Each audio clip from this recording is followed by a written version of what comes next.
Avec les textes élémentaires, il existe un paradoxe. Alors qu'ils sont élémentaires, il est difficile de les interpréter. Et pourquoi? Parce que souvent on confond l'écriture élémentaire avec la pensée élémentaire. Un très bel exemple de ce genre, c'est justement L'étranger de Camus. Tout le monde a lu L'étranger de Camus, tout le monde sait de quoi ça parle, en tout cas donne cette impression.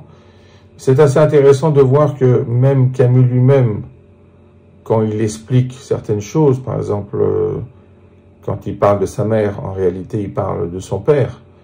Et pourtant dans le texte, beaucoup de personnes n'ont jamais vu cette association parce qu'il a eu un choc quand il a découvert finalement son père mort. Mais lui, quand il a découvert son père mort via sa tombe, finalement son père était plus jeune que lui. Alors donc ce paradoxe temporel l'a marqué, il a voulu le transcrire. Et on peut le voir dans sa façon de gérer le texte par rapport à sa mère. Certains ont considéré que c'était trop critique, ont considéré que c'était trop à plat, qu'il n'y avait pas de sensibilité, mais c'est pas le cas. C'est simplement une sensibilité avec du pointillisme peut-être. Il place certains mots à certains endroits. Aujourd'hui, maman est morte, ou peut-être hier, je ne sais pas. J'ai reçu un télégramme de l'asile, mère décédée, enterrement, demain, sentiment distingué. Cela ne veut rien dire. C'était peut-être hier. L'asile de vieillards est à Marengo, à 80 km d'Alger. Je prendrai l'autobus à 2 heures et j'y arriverai dans l'après-midi. Ainsi je pourrai veiller et je rentrerai demain soir. J'ai demandé 2 jours de congé à mon patron et il ne pouvait pas me le refuser avec une excuse pareille. Mais il n'avait pas l'air content. Je lui ai même dit « Ce n'est pas de ma faute ». Il n'a pas répondu. J'ai pensé alors que je n'aurais pas dû lui dire cela. En somme, je n'avais pas à m'excuser. C'était plutôt à lui de me présenter ses condoléances.